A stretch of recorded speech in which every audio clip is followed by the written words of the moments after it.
So this is a little bit more of a conceptual presentation than the previous one. And I am curious, who's here for the open source? Show of hands. And who's here for the AI? Okay, and I guess we're all here for the meetup. So this was a little bit of a stretch because I am trying to connect Storybook, which is something that has very little to do with AI yet, to AI. But actually, this is kind of a roadmap for the future of Storybook, and it was inspired by this meetup, and y'all are the first to hear it. So to start with. What's Storybook? Have folks here heard of Storybook, used Storybook? Some of you? Okay, cool. So Storybook is a workshop for building UI components in isolation.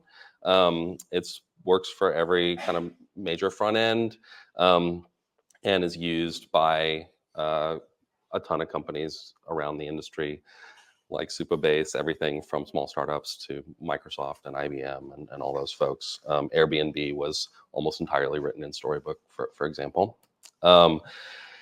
Here's kind of a picture of what it means to build a component in isolation. So on the left-hand side, we have a sidebar of all the components in your UI. In the middle, we have like a sort of a key state of your component. So you can imagine every single UI has a ton of different states, and that's like Storybook is like the catalog of all your states. And then you can do things with them. So you can automatically generate documentation from those key states. So every major design system like Salesforce Lightning or IBM Carbon or whatever, they're all built, Shopify Polaris, they're all built in Storybook, partially because they want to document all those states. You can test those states, so you can write kind of interaction tests on top of your components to get them into hard to reach form validation errors, yada, yada, yada. You can visually test your components. So if you make a change to your CSS or to the logic in your component, it might create a visual change, and Storybook can automatically compare the current version to the previous version. And it's really useful because it's like writing a test without actually writing any test code, and sort of a really surprisingly productive way to get a lot of confidence about the code changes that you make in a UI. And as I mentioned before, I would say it's used by about half of the companies in the Fortune 100 in the US, and then a lot more kind of like cutting edge companies. It's still a pretty new technology. It's been around for about 6 years. So that's like a quick intro to Storybook. I lead the project. My team is in Europe, but I'm based here in Taipei, so I'm a night owl. I work in the evenings mostly. That's Storybook. What about the AI apocalypse? This is where the talk gets a little bit more speculative and conceptual, because what does UI have to do with AI, really? Well, I would say that AI-generated code is the future, and it's not only the future; it's the present. Like I don't know how many of you guys use tools to help you be more productive, but some notable examples are, GitHub Copilot, which is sort of a very guided and interactive version where you ask it for things and it does very specific things on your behalf. And then to kind of more like guided mode. So this is like builder.ai, and there's a bunch of other tools sort of in the same vein where you can take a Figma design and automatically generate component code from your Figma design. And then to like kind of completely magical code, v0.dev, sorry for the network quality here, where you can just ask it to make something in text and it'll go ahead and do its best to like create something on your behalf. And so I think these are kind of like 3 levels of AI, one of which is like very supervised and you know exactly what's going on, and one of which is like quite out there.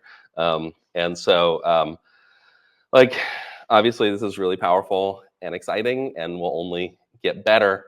But it's also maybe dangerous as well, because all of a sudden you're like putting stuff into your code base that you know really no idea how it works and whether it's doing the right thing. Um, and and so like you know you see like all these cases here of like hallucinating 7 fingers and 24 teeth or whatever. Like I think there's probably plenty of opportunity for code equivalents of this, where you may have things that look great and sort of like seem good, and you hit go, and then all of a sudden your code has 24 teeth. And so where this gets back to Storybook is that because Storybook maps all the UI state of your app, we actually have a chance to kind of guard against this. Um, and uh, and so the project that we're kind of interested in right now, I'm interested in, is fighting fire with fire and using AI to generate stories to get coverage for your entire application. I showed you guys earlier how you can kind of do visual diffs to like see where things change, and that way you have, whether you have like a junior dev who doesn't know what they're doing and kind of goofing up code that way, or like a virtual junior dev who's doing the same thing, you can basically cover a ton of stuff and have a lot more confidence about your software. Um, and that is all vaporware. So I'm currently, Storybook is all real, and basically I have a background actually in applied machine learning and was sort of had a different life before Storybook. So what we're doing right now is actually building like a lot of harnesses in Storybook, like the ability to edit those stories visually in the UI, and sort of things that like, imagine you're generating a ton of stuff and you know that it's not gonna quite be right. Like what would you do to let the user kind of have the most control over that? And obviously, it's easy to generate a combinatorial number of states for UI components once you've analyzed them, and we can already do that. But this will be all kind of rolling out over the coming months, and so you can follow me or Storybook on Twitter, and happy to answer questions and chat more one-on-one. Thank you.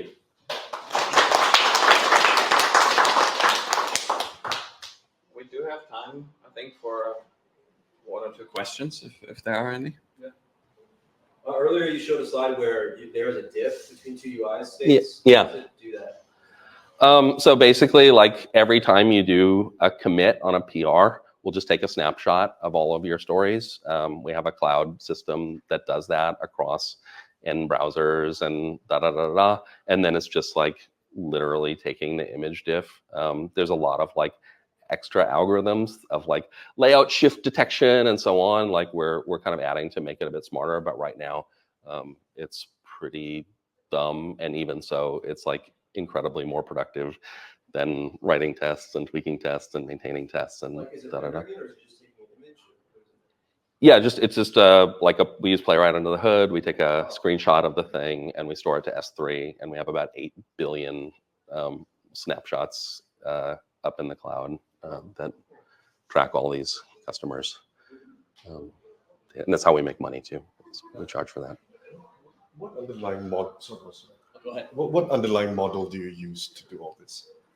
To do the AI? Yeah. Nothing. No, I mean. So the way that I'll definitely go about it is we have like all the interfaces to your components, and so like the dumbest possible thing you could do is just a heuristic that like does all that. You can ask ChatGPT to do that kind of stuff today, and it can do something a little bit smarter. but like we're kind of taking baby steps right now. So I'm a big fan of Storybook myself. thank you. But I have a hard time getting clients that I work with consulting-wise to spend the development time to set up Storybook. Have you explored at all using AI to be able to take an existing React code base and essentially auto-migrate it into Storybook? Because I'll tell you, that would be extremely valuable. Yes. So we have a prototype for doing that. One of the features that I mentioned we're building in right now is kind of we're doing UI first and kind of AI trailing. And so in the version that we just released, I guess a couple weeks ago, there's now like a plus button in the sidebar that allows you to just like add a component and auto-generate a story for that. That's the kind of the baby step. The biggest thing that happens when you like onboard a Storybook, onboard Storybook is like you're using a component library that requires like a theme in the material UI, global theme, and so we'll be really focusing on kind of understanding those errors and either fixing them automatically or kind of providing the documentation for you to get up to speed. But then once you're up to speed, scanning through and finding all your components and generating stories actually quite easy. Yep. Yeah. So for Storybook, how is the open source project sort of like administered? Is it like a company or a foundation, or is it like sponsored by like a nonprofit, for example? Yeah. So we have a company, and the company provides this SaaS service for automated testing, and that is completely separate from Storybook. Storybook has a steering committee, and it's a community like driven process, but it's a duocracy. And so as the company, like we have a lot of ambitions for what we want to do, and we do a lot, but we also have like 2,000 contributors from around the world who just like want to scratch an itch or are using it for their own work and want to improve it in some way. And then all of that stuff is completely free and open, and there's kind of a wall between the company and the open source side, and the wall is me basically. Sweet. Maybe one last question. What brought you to Taiwan? My wife is from Taiwan, and during we met in the U.S. and she was I was a floating location, remote work type, and she had a job here that was inflexible, and so we moved here. And for a while, I was kind of going back and forth. And then during the pandemic, I moved here full time and bought a place and had a kid and settled down here. So, Congrats. Yeah, thank you. Cool. Yeah, thanks. Please give a hand. Thank you. Sorry.